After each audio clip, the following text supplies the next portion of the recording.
I think that, you know, the argument that other people are doing this and Massachusetts residents are going to spend money there and we're missing out can be applied to just about anything, you know.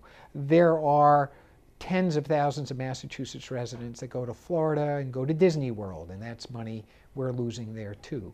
The question is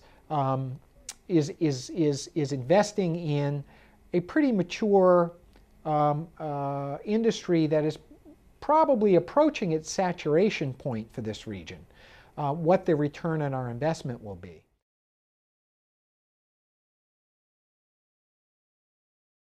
The difficulty is that the economic multiplier effect of spending money on gaming is lower than the alternative ways that people could spend that money. So, for example, if you spend that money in your local community, at your local tavern or restaurant, that money stays in your community, circulates there, and it creates local jobs. If you instead decide you're going to spend your money going to a resort casino 25, 30 miles away, then that money, the profits usually go to the outside investor who helped make that profit. So that's money that doesn't circulate in the economy.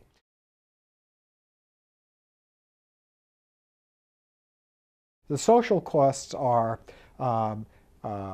people who become addictive, increased bankruptcies, spousal abuse, divorce, the impact those have on the children, increased crime as desperate people with mounting gambling debt then often turn towards white-collar crime, steal from their businesses, so there are those sort of social costs that aren't mitigated by any amount of money that you throw at the problem. We have local taverns and restaurants, we have local clubs, we have theaters. Those all are providing jobs.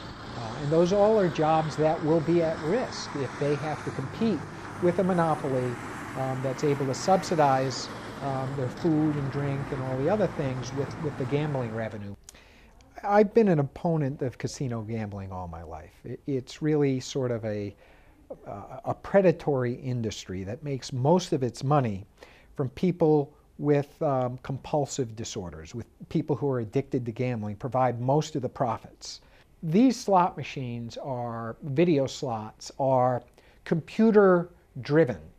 And they're computer driven based on algorithms that stimulate the sort of addictive quality in people who have a tendency towards that. So they know exactly how close you need to get to a full hit, how often to get you close, how often to give you a little win to keep you going. These are very scientifically designed, both in the way they play and in the audio-visual feedback.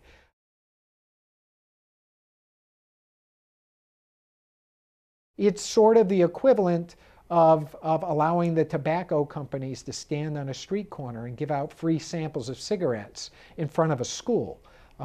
They're looking to get people addicted. They're looking to destroy people's lives and to suck every last dollar that family has, because that's where most of their money comes from. And it affects not only the person, but their entire family. And for those families that have gone through bankruptcy and divorce as a result of predatory gambling, those children are carrying those scars around with them for the rest of their lives. And no amount of money, no number of commissions makes that go away.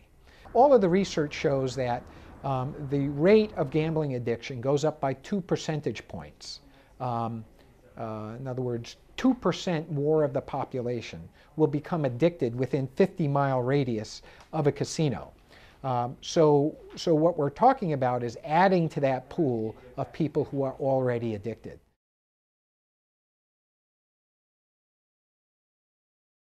Yeah, I think that there are about a third of the House that are for casinos, and about a third of the House that are strongly against expanded predatory gambling, because that's really what we're talking about.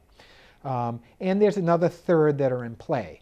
And although many of those people cast their vote in the past against it,